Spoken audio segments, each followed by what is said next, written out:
अथ श्री योगवासिष्ठे स्थितिप्रकरणे 20 सर्गः। श्रीवसिष्ठोवाच एतत्ते कथितं सर्वं मनोरूपनिरूपणं मया राघवनान्येन केनचिन्नामहेतुना। दृढनिश्चयवच्चेतो यद्भावयति भूरिशः तत्तां यात्यनलाश्लेषादयः पिण्डोऽग्नितामिव। भावाभाव ग्रहोत्सर्ग दृशश्चेतनकल्पिताः नासत्या नापि सत्यास्ता मनश्चापलकारिताः। मनोमोहेतु कर्तृ स्यात् कारणं च जगत्स्थितेः विश्वरूपतयैवैदं तनोति मलिनं मनः। मनो हि पुरुषो नाम तं नियोज्य शुभे पथि तज्जयैकान्तसाध्या हि सर्वा जगति भूतयः। पुरुषश्चेच्छरीरं स्यात् कथं शुक्रो महामतिः अगमद् विविधाकारं जन्मान्तरशतभ्रमम्। अतश्चित्तं हि पुरुषः शरीरं चेत्यमेव हि यन्मयं च भवत्येतत् तदवाप्नोत्यसंशयम्। यदतुच्छमनायास मनुपाधिगतभ्रमं यत्नात्तदनुसन्धानं कुरु तत्तामवाप्स्यसि। अभिपतति मनः स्थितं शरीरं न तु वपुराचरितं मनः प्रयाति। अभिपततु तवात्र तेन सत्यं सुभगमनः प्रजहात्वसत्यमन्यत्। इत्यार्षे श्रीवासिष्ठमहारामायणे वाल्मीकीये देवदूतोक्तमोक्षोपाये स्थितिप्रकरणे मनोरूपवर्णनं नाम 20तमः सर्गः। अथ 21 सर्गः। श्रीराम उवाच भगवन् सर्वधर्मज्ञ संशयो यो महानयम् हृदि व्यावर्तते लोलः कल्लोल इव सागरे। दिक्कालाद्यनवच्छिन्ने तते नित्ये निरामये म्लाना संविन्मनो नाम्नि कुतः केयमुपस्थिता।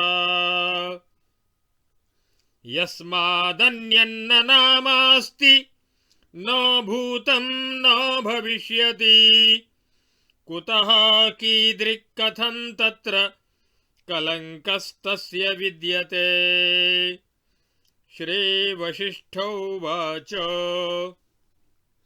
साधु राम त्वया प्रोक्तं जाता ते मोक्षभागिनी मतिरुत्तमनिष्यन्दा नन्दनस्यैव मञ्जरी।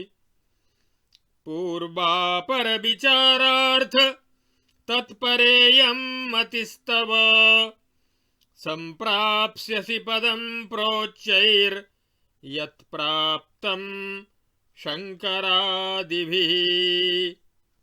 प्रश्नस्यास्य तु हे राम न कालस्तव सम्प्रति सिद्धान्तः कथ्यते यत्र तत्रायं प्रश्न उच्यते। सिद्धान्तकाले भवता प्रष्टव्योऽहमिदं परम् करामलकवत्तेन सिद्धान्तस्ते भविष्यति।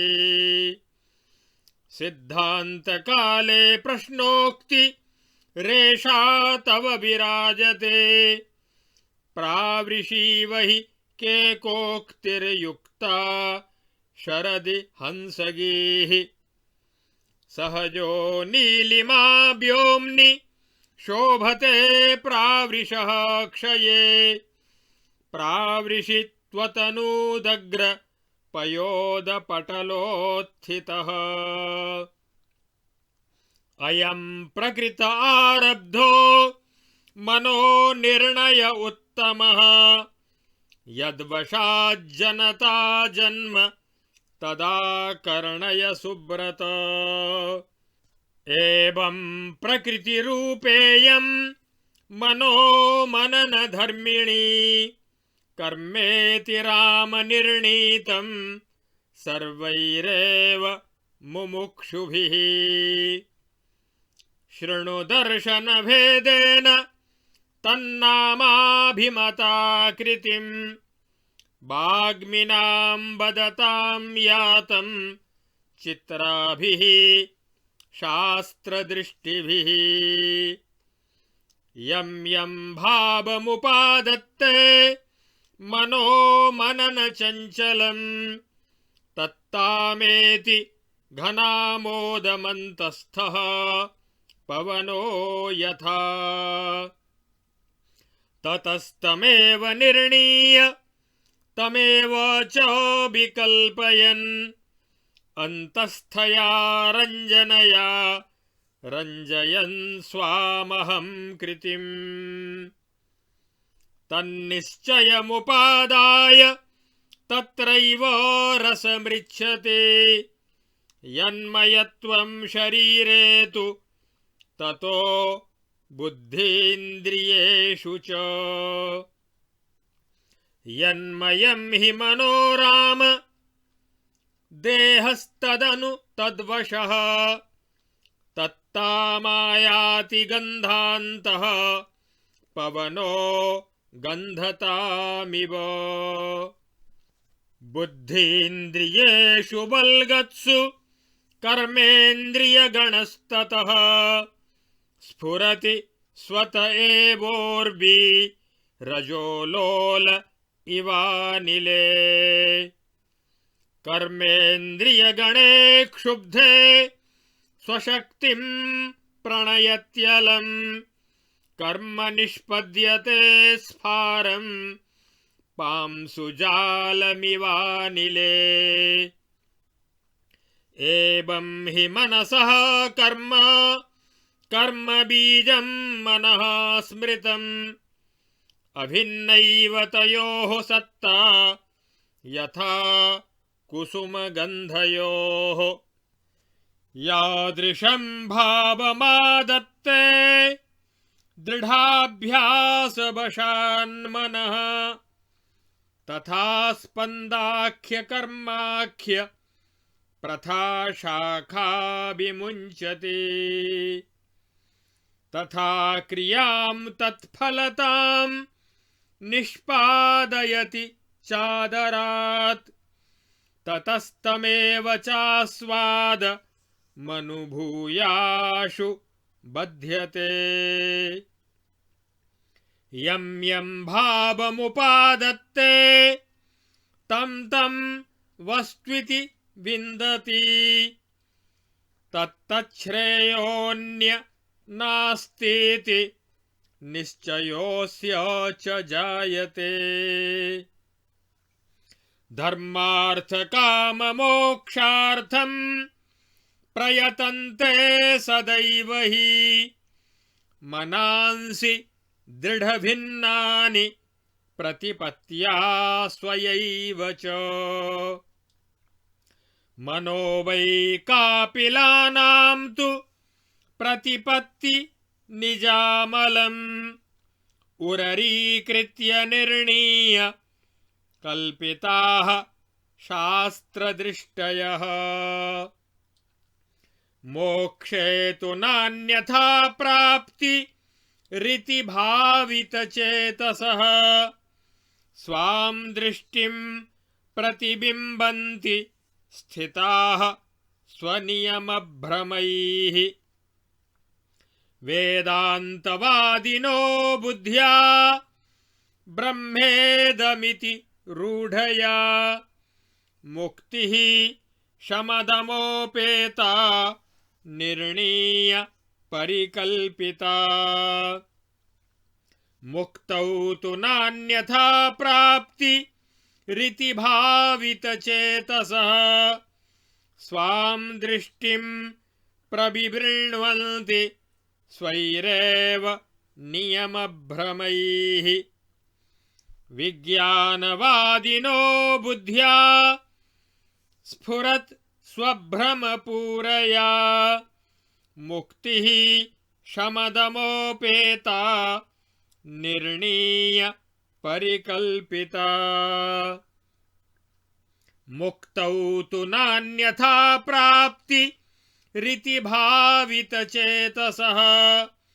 स्वां दृष्टिं प्रबिभृण्वन्ति स्वैरेव नियमभ्रमैः आर्हतादिभिरन्यैश्च स्वयाभिमतयेच्छया चित्राश्चित्रसमाचारैः कल्पिताः शास्त्रदृष्टयः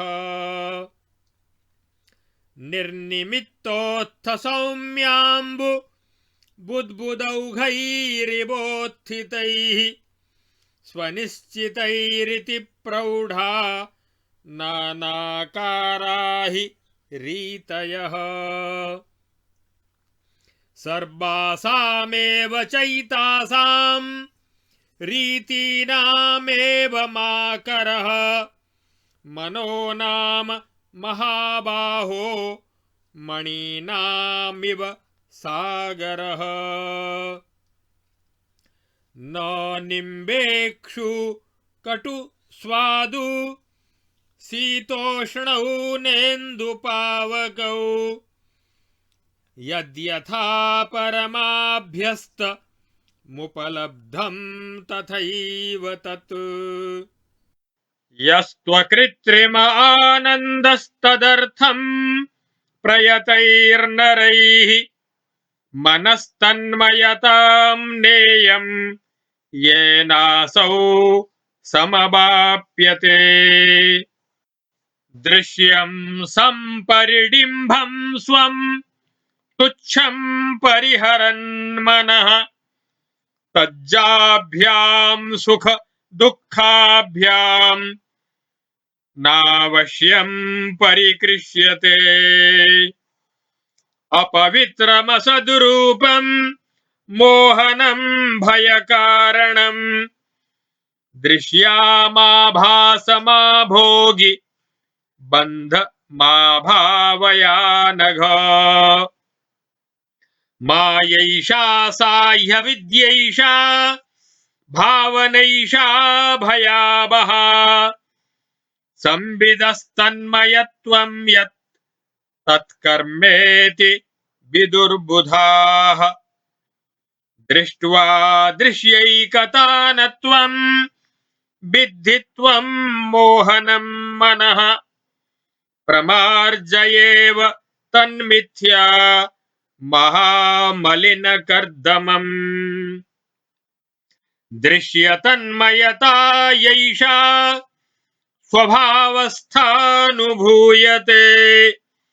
संसारमदिरासेय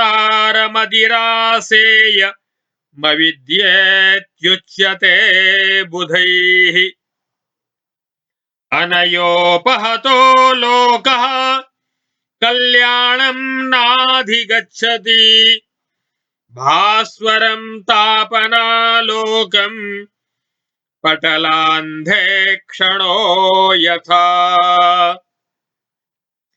स्वयमुत्पद्यते सा च संकल्पाद् व्योमवृक्षवत् असंकल्पनमात्रेण भावनायां महामते क्षीणायां स्वरसादेव विमर्शेन विलासिना असंसङ्गः पदार्थेषु सर्वेषु स्थिरतां गतः सत्यदृष्टौ प्रपन्नाया मसत्ये क्षयमागते निर्विकल्प चिदच्छात्मा स आत्मा समवाप्यते न सत्ता यस्य नासत्ता न सुखं नापि दुःखिता केवलं केवली भावो यस्यान्तरुपलभ्यते अभव्यया भावनया न चित्तेन्द्रियदृष्टिभिः आत्मनोऽनन्यभूताभिरपि यः परिवर्जितः वासनाभिरनन्ताभिर्व्योमेव घनराजिभिः संदिग्धायां यथा रज्ज्वां सर्पतत्त्वं तथैव हि चिदाकाशात्मना बन्धस्त्वबन्धेनैव कल्पितः कल्पितं कल्पितं वस्तु प्रतिकल्पनयान्यथा तदेवान्यत्वमादत्ते खमहोरात्रयोरिव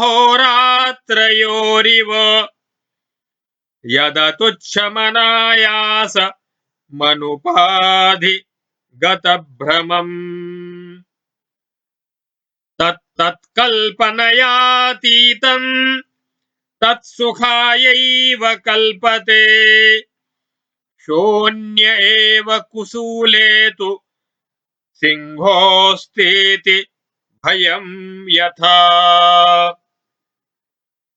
शून्य एव शरीरेऽन्तर्बद्धोऽस्मीति भयं तथा शून्य एव कुसूले तु प्रेक्ष्य सिंहो न लभ्यते तथा संसारबन्धार्थः प्रेक्षितोऽसौ न लभ्यते इदं जगदयं चाह मिति सम्भ्रान्तमुत्थितम् बालानां मध्यमे काले छाया वैतालिकी यथा कल्पनावशतो जन्तोर्भावाभाव शुभाशुभाः क्षणादसत्ता मायान्ति सत्तामपि पुनः क्षणात् मातैव गृहिणी भाव गृहीता कंठलंबिनी करोति गृहिणी कार्यं सुरतानन्ददासति कान्तैव मातृभावेन गृहीता कंठलंबिनी नूनं विस्मारयत्येव मन्मथं मातृभावनात् भावानुसारि फलदं पदार्थौघमवेक्ष्य च न ज्ञेनेह पदार्थेषु रूपमेकमुदीर्यते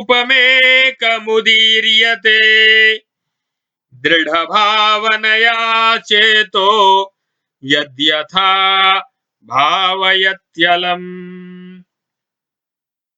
तत्तत्फलं तदाकारं तावत्कालं प्रपश्यति न तदस्ति न यत्सत्यं न तदस्ति न यन्मृषा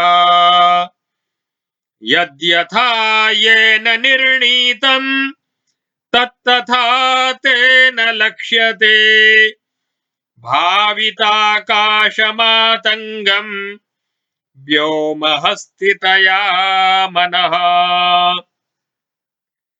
व्योमकाननमातङ्गीम् व्योमस्थामनुधावति तस्मात् सङ्कल्पमेव त्वम् सर्वभावमयात्मकम्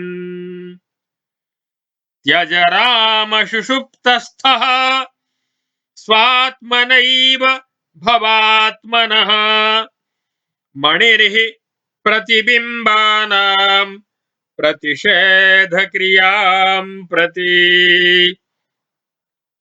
न शक्तो जडभावेन न तु राम भवादृशः यदात्मनि जगद्राम तवेह प्रतिबिम्बति तदवस्त्विति निर्णीय मा तेनागच्छ रञ्जनम् तदेव सत्यमिति वाप्यभिन्नम् परमात्मनः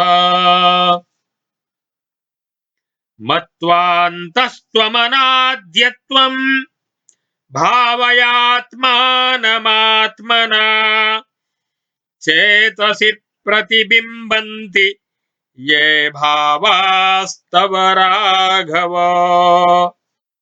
रञ्जयन्त्वन्यसक्तत्वान् माते त्वां स्फटिकं यथा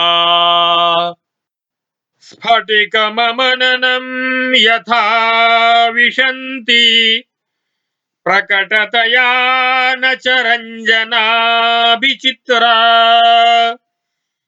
इह हि विमननं तथा विशन्तु प्रकटतया भुवनैषणा भवन्तम् इत्यार्षे श्री वासिष्ठ महारामायणे वाल्मीकीये मोक्षोपायेषु स्थितिप्रकरणे विज्ञानवादो नाम एकविंशः सर्गः।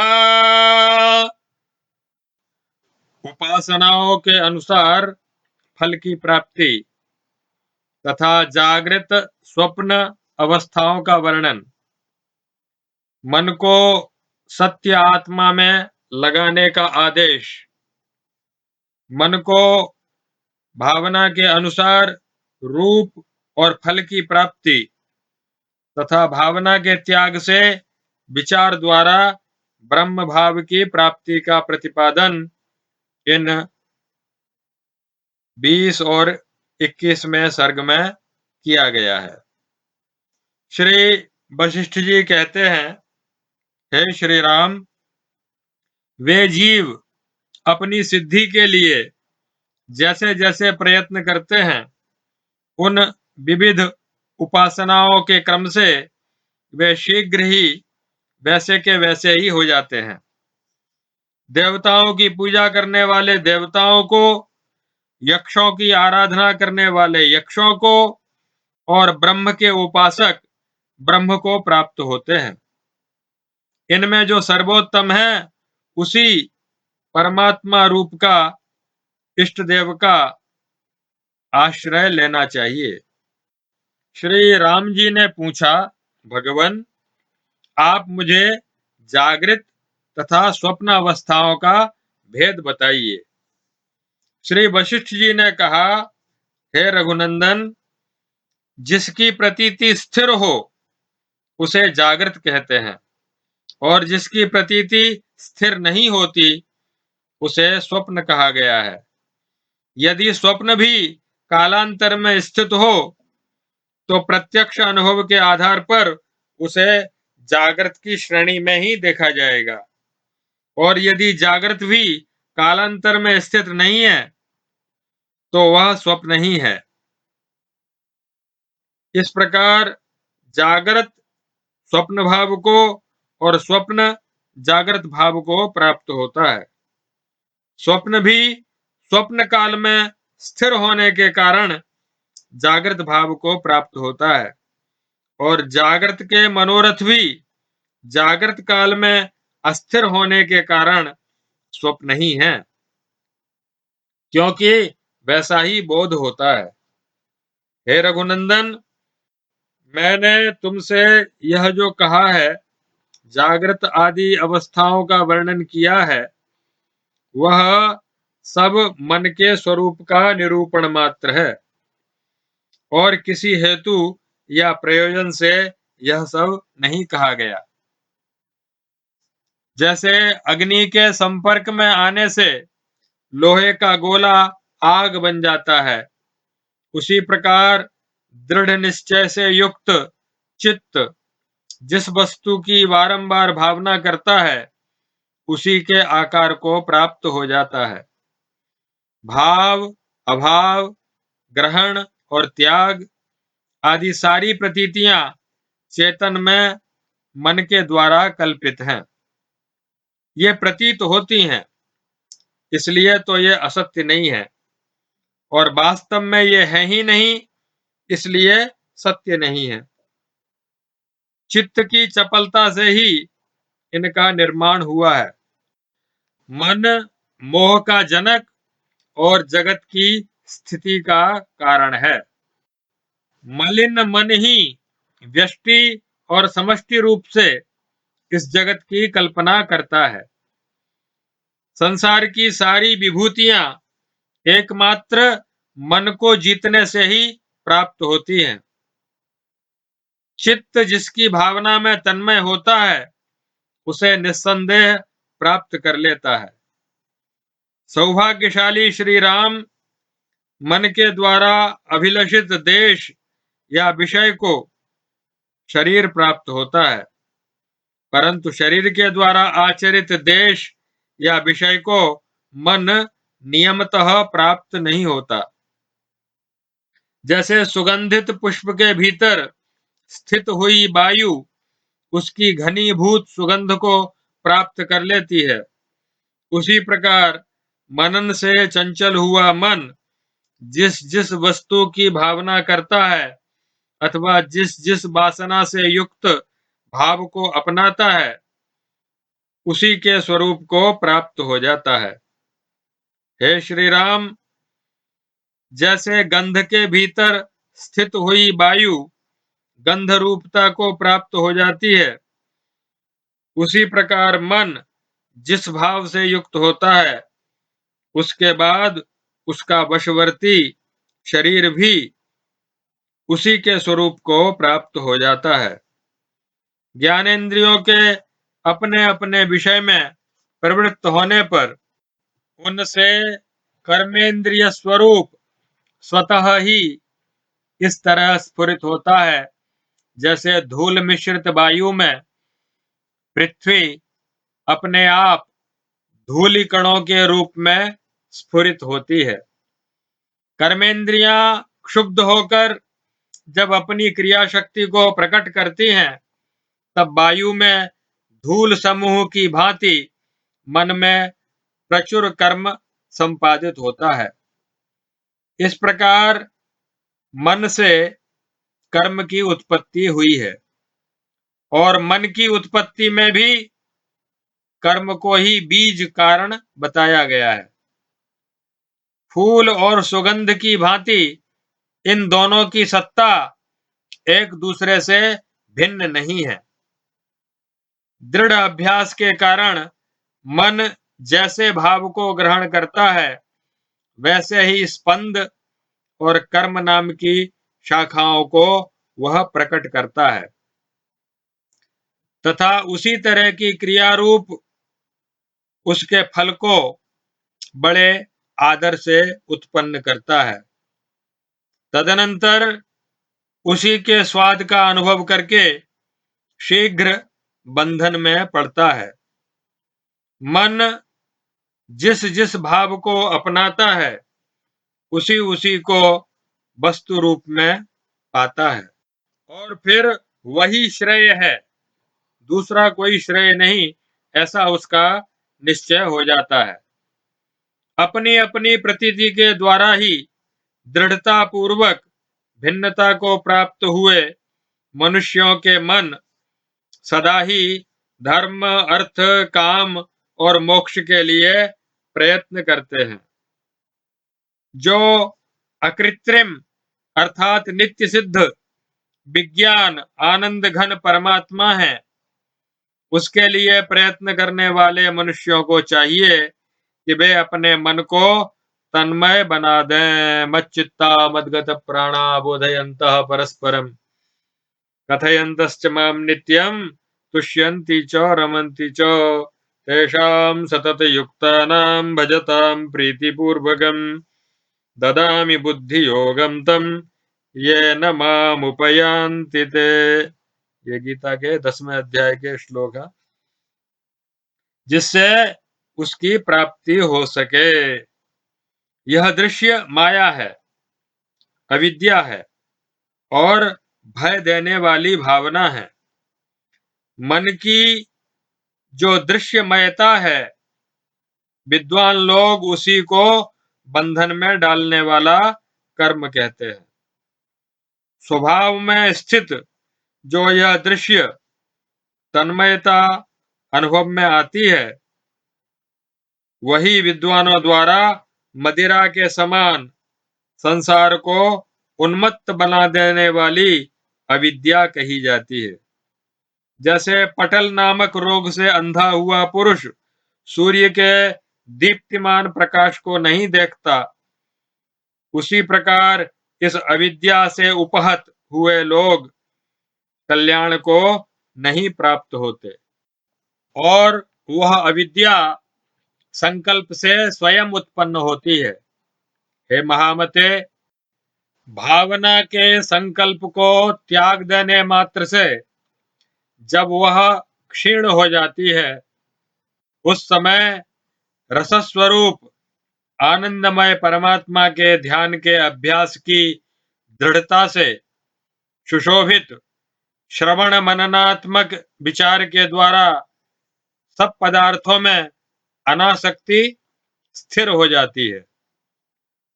फिर सत्य दृष्टि के प्राप्त होने पर असत्य दृष्टि का विनाश हो जाता है और वह निर्मल स्वभाव, निर्विकल्प स्वरूप सच्चिदानंद परमात्मा प्राप्त हो जाता है, जो न सत है न असत है, न सुखी है न दुखी है, तथा जिसका कैवल्य भाव अपने हृदय में अनुभव से ही प्राप्त होता है। जैसे यह रस्सी है या सर्प है, ऐसा संदेह होने पर रस्सी में सर्प भाव आरोपित होता है। उसी प्रकार बंधन रहित चिन्मय आकाश स्वरूप जीवात्मा ने अपने में भ्रमवश बंधन की कल्पना कर रखी है। जैसे एक ही आकाश रात और दिन की कल्पना से रात में और तरह का दिखाई देता है और दिन में अन्य प्रकार का, उसी तरह परमार्थ वस्तु ब्रह्म बारंबार उस प्रतिकूल कल्पना के द्वारा और ही प्रकार का भाषित होता है और अपने स्वरूप के विपरीत दूसरा ही रूप धारण कर लेता है, जो तुच्छ नहीं है, आयास रहित है, उपाधि शून्य है, जिसमें कोई भ्रम नहीं है, तथा जो नाना प्रकार की कल्पनाओं से परे है, वह परब्रह्म परमात्मा ही परम सुख स्वरूप होने से सबको सुख दे सकता है। जीव की अपनी कल्पना से ही भाव, अभाव, शुभ और अशुभ क्षण भर में उत्पन्न हो जाते हैं और क्षण भर में मिट जाते हैं। समस्त पदार्थ समूह भाव के अनुसार ही फल देने वाले हैं। यह जानकर ज्ञानी पुरुष इस परिवर्तनशील जगत के पदार्थों के विषय में किसी एक निश्चित रूप का प्रतिपादन नहीं करता।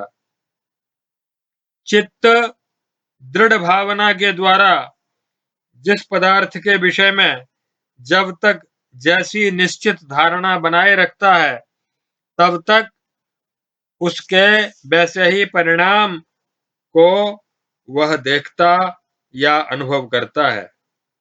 हे रघुनंदन, वह सत्य ब्रह्म ही है अथवा परमात्मा से अभिन्न है।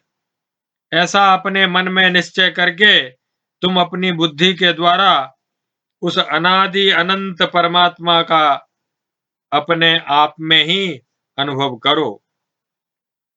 मैं ही वह परब्रह्म परमात्मा हूं, ऐसा अनुभव करो। इस प्रकार महर्षि वाल्मीकि प्रणीत वासिष्ठ महारामायण के देवदूतोक्त मोक्षोपायों में स्थिति प्रकरण के 20वें और 21वें सर्ग का संक्षिप्त भाषानुवाद पूरा हुआ।